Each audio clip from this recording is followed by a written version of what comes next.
Silver Star Nation Dallas Cowboys Draft Special. Sports fans are salivating about the NFL Draft. We've seen enough Netflix and old movies. No more reruns of NFL games from decades ago. We have real football to discuss. Like the NFL Draft, we are social distancing and using technology to connect. So let's head to Mickey's Man Cave in the Laufenberg lair. We welcome in Mickey Spagnola and Babe Laufenberg. Guys, welcome to the show. Good to be with you, Wes.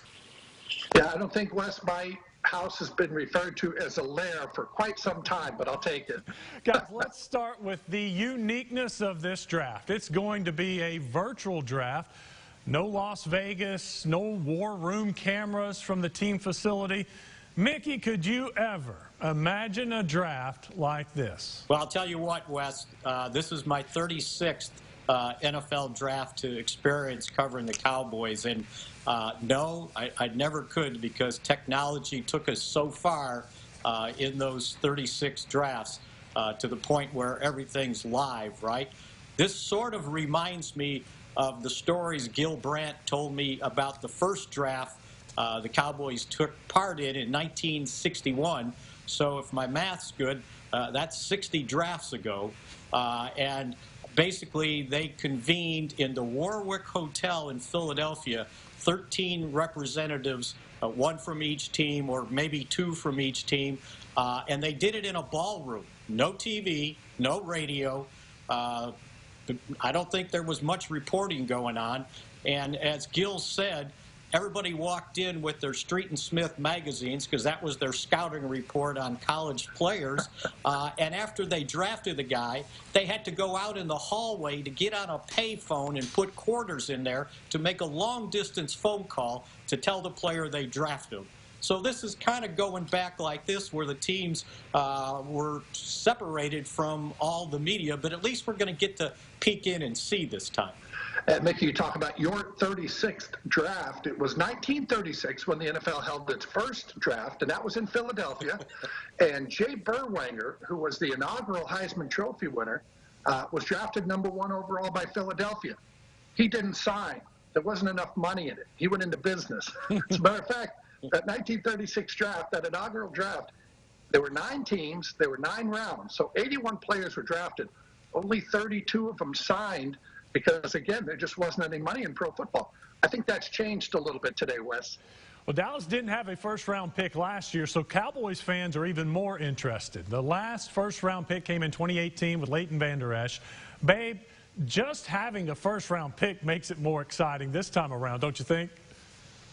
Oh, absolutely. And you look at it, in 2016, the Cowboys had the 4th pick in the draft, and that was really exciting for that draft. Obviously, they took Ezekiel Elliott with that pick.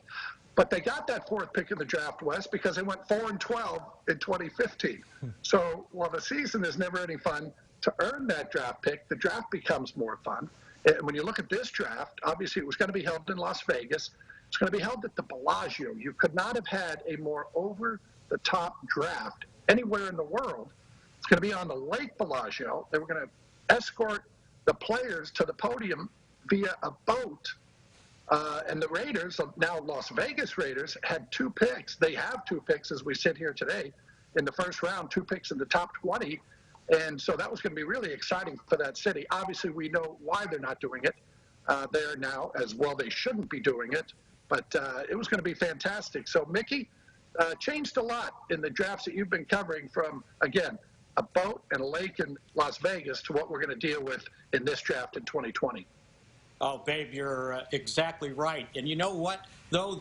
This draft is going to be unique because I guess since, and I have my date right, March 12th, this will be the first live sporting event of sorts that's gone on since we've all been sheltered in place. Everything else has been canceled. NHL, NBA, soccer, car racing, you name it. It hasn't been on TV, right? So I would imagine everybody out there that's looking for something to do, that first day of the draft, that night, Thursday night, I bet the TV ratings are a bonanza. And I would imagine, you know what the NFL should do? Because no one else got anything else to do, right? They ought to go 12 rounds instead of 7. I don't think anyone would complain, and I'd stretch it out for an entire week. No, just Thursday, Friday, Saturday. Let's do Thursday, Friday, Saturday, Sunday, Monday, Tuesday, and just have as much sports as we can. No one would complain, I don't think. We'll talk about draft needs when we come back. What positions do the Cowboys have to address? Stick around. You're watching the Silver Star Nation pre-draft special.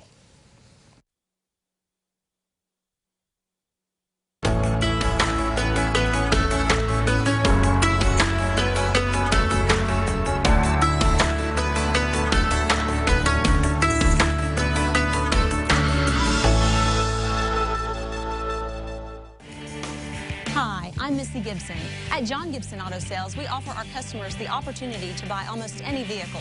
We have over 900 cars, trucks, SUVs, motorcycles, ATVs, campers, performance trailers, and boats. We will finance your purchase in-house regardless of your credit history. You can actually make your purchase from home or on the go. Simply go online to johngibsonautosales.com and take a virtual tour of our inventory. We call it shopping made easy. See you soon at John Gibson Auto Sales, in person or online.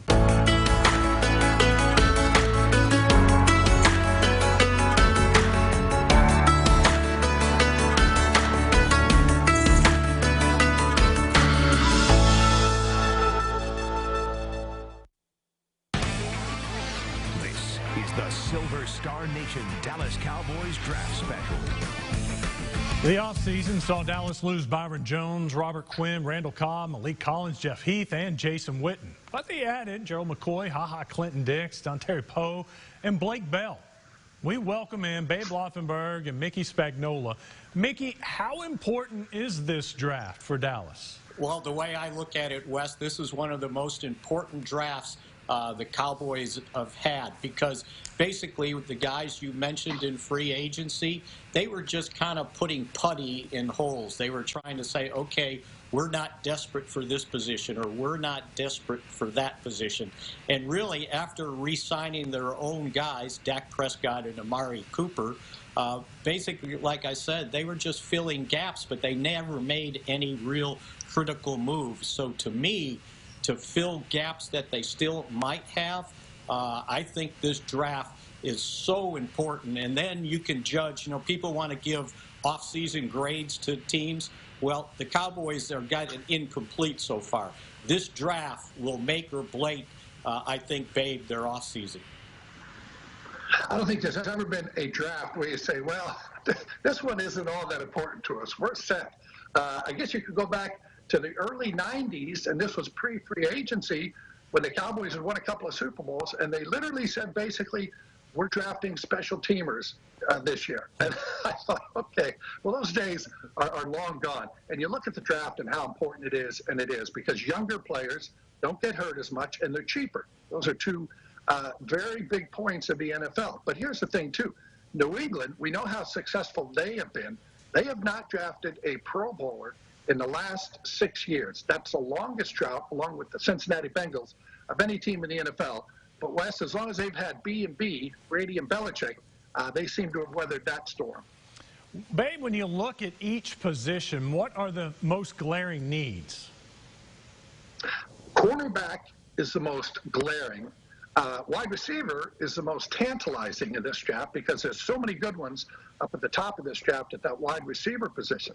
I don't think, however, that they can go and start the season next year with the cornerbacks that are currently on the roster. That's going to be a recipe for disaster. That doesn't mean that Anthony Brown, Lewis, Chidobe Awuzie are not good players, but to go and sit there and say, hey, we're set. The other part of that cornerback equation, Wes, is really the NFL is playing 3 wide receivers 70 to 80% of the time, depending on the team you're playing. So that third cornerback is really a starter. We'll see whether it's 3-4, 4-3, what they decide to play, but that third linebacker, fourth linebacker, not nearly as important as that third cornerback. But again, Mickey, the big thing in this draft, everybody's talking about it, wide receiver. Do the Cowboys take one with their first-round pick? Oh, I think you probably could get seduced by one at 17 for sure. And it'll be interesting to see if they evaluate how they evaluate the players when they get there. Is that wide receiver so much better than a cornerback? You'll be tempted to take one. My position that I'm really worried about, see, for the cornerback position, yeah, they need one. But at least they've got 3 guys that they could start at corner, including the nickel, and say, okay, these guys have played before. The one position I'm sort of worried about is the right defensive end spot.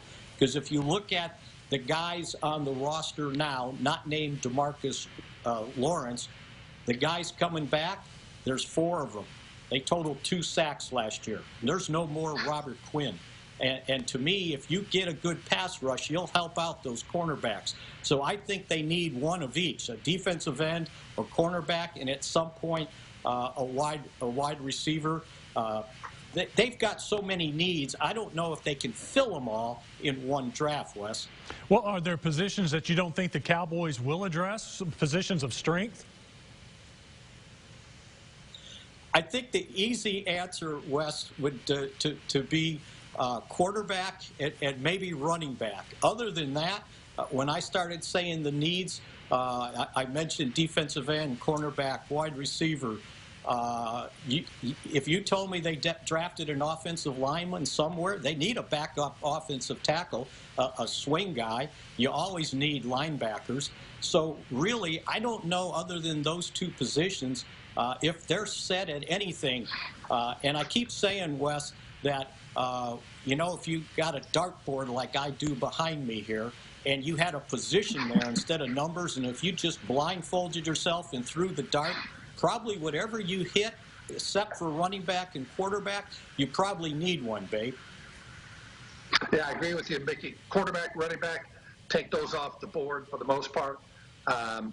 When you look at this thing in today's NFL, you can never have too many cornerbacks and too many pass rushers. And you address that, obviously, with Robert Quinn leaving, taking 11.5 sacks with him to Chicago.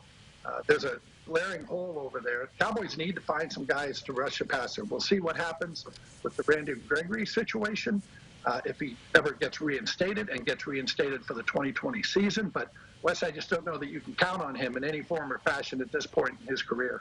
All right, still to come, we'll talk about the historical aspect of the 17th pick. Plus, we'll discuss Mike McCarthy's first draft with the Cowboys. You are watching the Silver Star Nation pre-draft special.